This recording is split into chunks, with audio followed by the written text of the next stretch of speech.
Adéquate, CDI, CDD, travail temporaire. Trouve le job fait pour toi sur lejobadéquate.com.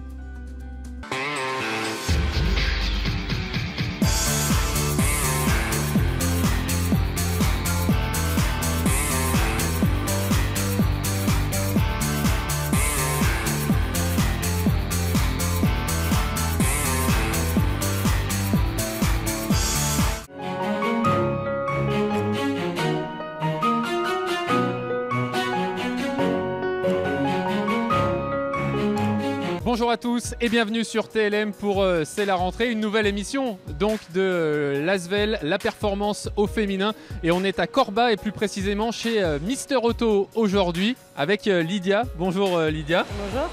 Avec également une joueuse du Lyon Asvel féminin. On ne change pas la formule et aujourd'hui c'est Fatih, une nouvelle qui est arrivée cet été. Bonjour Fatih. Bonjour.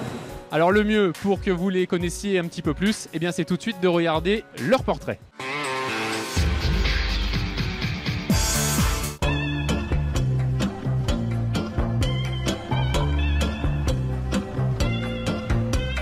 Moi, c'est Labala Lydia, j'ai 29 ans et je suis donc opératrice logistique chez Mister Auto. Je suis rentrée en 2015 où j'ai commencé en intérim donc avec l'agence Adéquate, et par la suite, au bout d'1 an, j'ai donc signé un contrat en CDI. Alors, qu'est-ce que je fais? Je fais un peu de tout, je peux toucher à tous les postes. Essentiellement, je m'occupe en ce moment des postes litiges et 2 fois par semaine, donc je suis tutrice, formatrice, donc j'accompagne les nouveaux arrivants. Je leur explique en fait comment on prépare une commande dans le but de les former à leur poste. Alors, on travaille nous avec ce qu'on appelle un PDA, donc c'est un mini ordinateur, où on va tout simplement biper l'étiquette du colis et il va nous donner toutes les informations. C'est-à-dire quelle pièce, quel produit à prélever dans tel endroit, tel emplacement, à le déposer à l'intérieur et à l'envoyer. Donc on travaille avec une chaîne qui est mécanisée, donc les colis avancent tout seuls. Un colis peut comprendre 1, 2, 10 pièces et en fait il va faire son petit chemin avec les prélèvements et il va finir en fin de chaîne pour être expédié au client.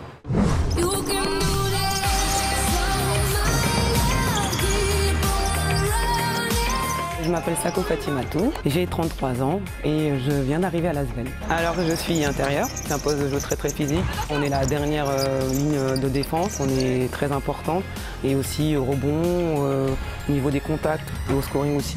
Fatimatou Sako, superbe shoot, c'est très difficile de prendre ce shoot comme ça en face du cercle. J'ai eu que 4 clubs, donc j'ai fait tout d'abord 5 ans à Villeneuve d'Ascq. Les premières années quand je suis sortie de l'INSEP, j'ai fait 1 an à Tarbes et ensuite j'ai fait 4 ans d'affilée avec Valérie Lemoury, et je suis repartie encore à Villeneuve d'Ascq pendant 2 ans et je suis revenue encore à Montpellier pendant 2 ans, et là je rejoins le club de l'Asvel avec encore Valérie Lemoury. Donc c'est vrai que je reste avec les personnes que je connais à peu près. Sako qui marque, Fatimatou Sako.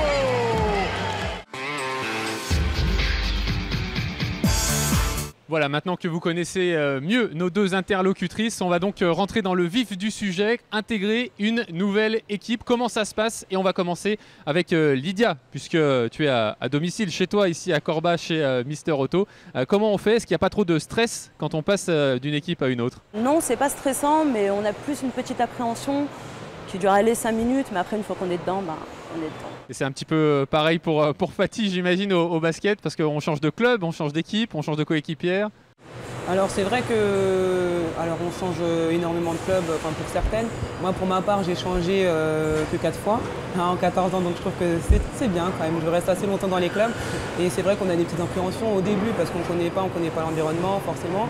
Les coachs on a tendance quand même à les connaître parce qu'on les côtoie quand même tout au long de la saison. Donc voilà, on les connaît plus ou moins, et après c'est surtout les nouvelles joueuses parce que voilà, on est tous différents, il faut s'adapter, et donc on ne se connaît pas forcément parce qu'il y a aussi des étrangères, mais après je pense que c'est le temps que tout se mette en place. Après on s'habitue et on prend plaisir. Voilà. C'est un petit peu pareil, Lydia, c'est les premiers temps, les premiers jours où il faut découvrir ceux avec qui on va travailler finalement. C'est ça, surtout la difficulté c'est qu'on n'a pas tous les jours les mêmes personnes, donc chaque personne est différente, mais bon on s'adapte.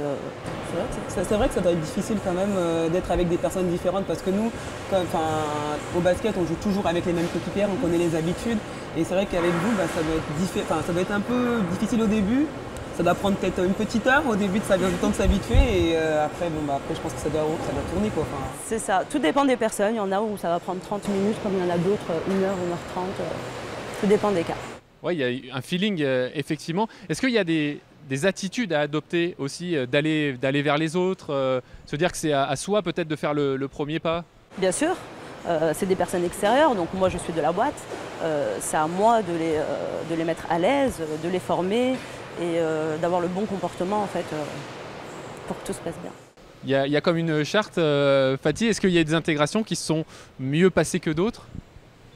Bah, en général, moi, l'intégration, ça se passe assez facilement. Oui, parce que vous êtes souriante, sympa et que vous allez vers les autres. Non, mais c'est vrai, on le voit. C'est vrai que j'ai cette facilité d'aller parler avec les gens. Bon, c'est vrai que je parle pas très bien l'anglais, donc nous dans nos équipes, on parle souvent l'anglais parce qu'il y a des étrangères et donc l'anglais, c'est la langue internationale. Et bon, ça peut être compliqué, mais ça passe quand même, ça se passe relativement bien. Après, c'est vrai que nous, au niveau d'intégration, quand même, c'est assez facile. C'est aussi bien les jeunes que les anciens, enfin voilà, des étrangères ou des françaises, ça se passe quand même relativement bien parce que bon, au final, on a tous le même objectif. Je pense que c'est comme dans une entreprise. À la fin, c'est de faire du chiffre. Bon, nous, c'est de gagner les matchs. C'est différent, mais on a quand même cet objectif en commun qui nous permet aussi de nous réunir, d'être ensemble souvent. C'est ça qui est bien avec Fatih, c'est que de toute façon, tout lui convient et tout va bien.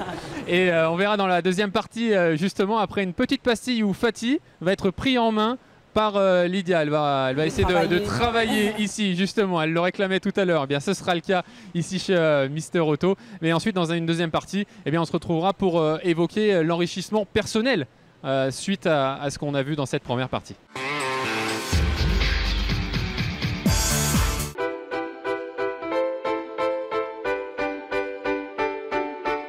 Je vais d'abord commencer à te parler du PDA.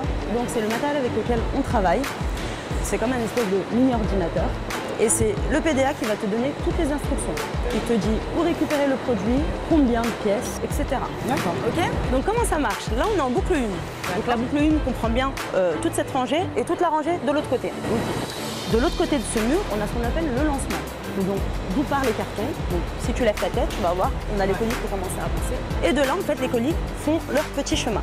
D'accord. Donc chaque boucle, elle est divisée de 6 gares. La gare, c'est tout simplement le secteur que tu as sur ton PDA. D'accord. À chaque fois que tu vas aller travailler dans une gare, la première chose à faire, c'est de biper le secteur. Okay. Je te laisse le mettre. Donc du coup, alors j'ai ça à mettre comme ceci.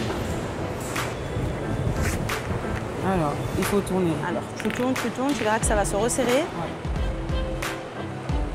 Et ensuite, Et tu as juste à glisser ton doigt à l'intérieur. Je te laisse le faire. Ouais, tu restes à côté de moi. Je suis à côté de toi, si tu as besoin, il n'y a pas de souci. Tu peux poser des questions. Tu m'as dit, alors on reçoit un carton.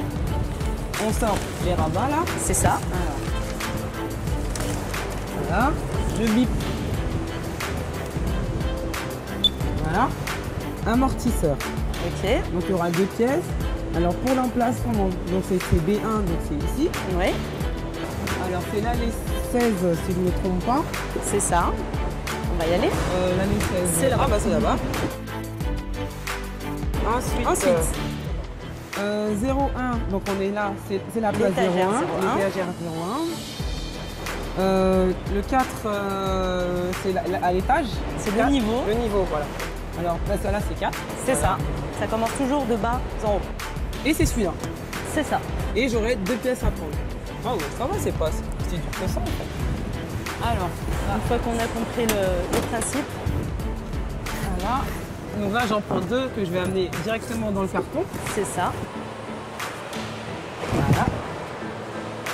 Donc, il faut juste que je regarde pour biper.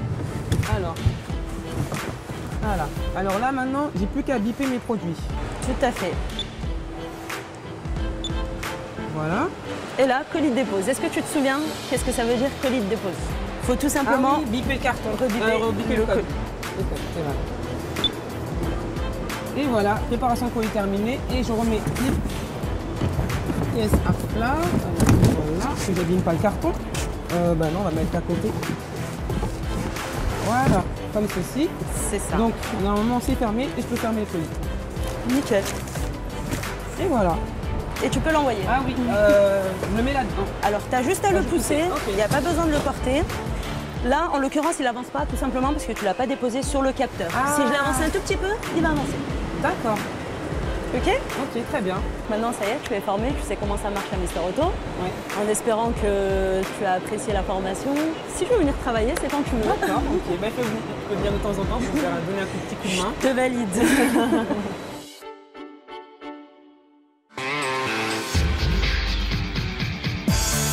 Voilà, maintenant qu'on a vu que Lydia avait formé Fatih pour éventuellement venir travailler plus tard chez Mister Auto, on a vu que ça s'était très bien passé. Mais on va regarder plus spécifiquement l'enrichissement personnel de toutes ces différentes expériences dont on a pu parler lors de la première partie de l'émission, et notamment avec Lydia, parce que Lydia, il faut savoir que c'est la première femme embauchée en CDI dans l'entrepôt ici de Mister Auto. J'imagine que Lydia, c'est beaucoup de fierté et puis ça a dû booster votre confiance sur un plan personnel, ça doit être incroyable. C'est assez valorisant de montrer de quoi je suis capable, donc d'avoir des objectifs, de les atteindre.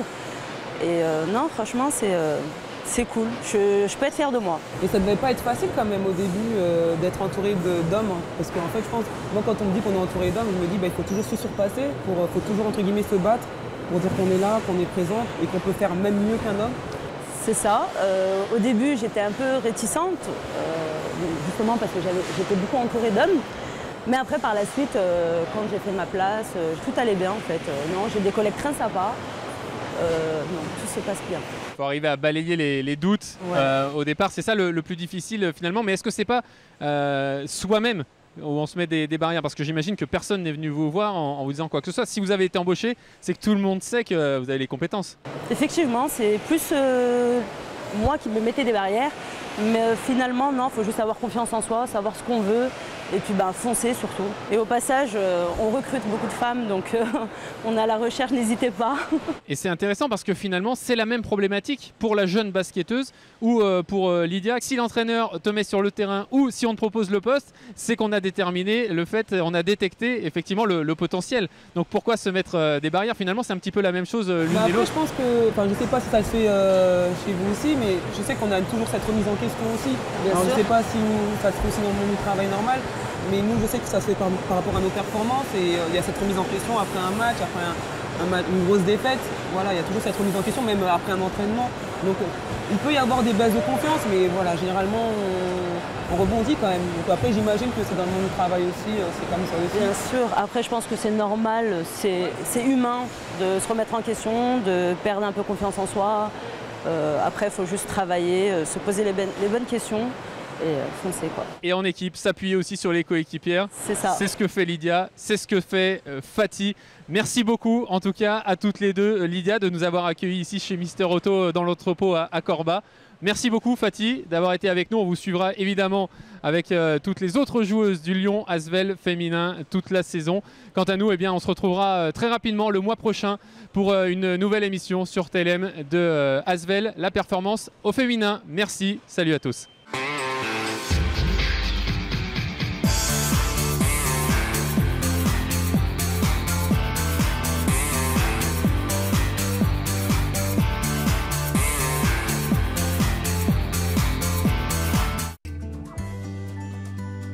Adéquate, CDI, CDD, travail temporaire.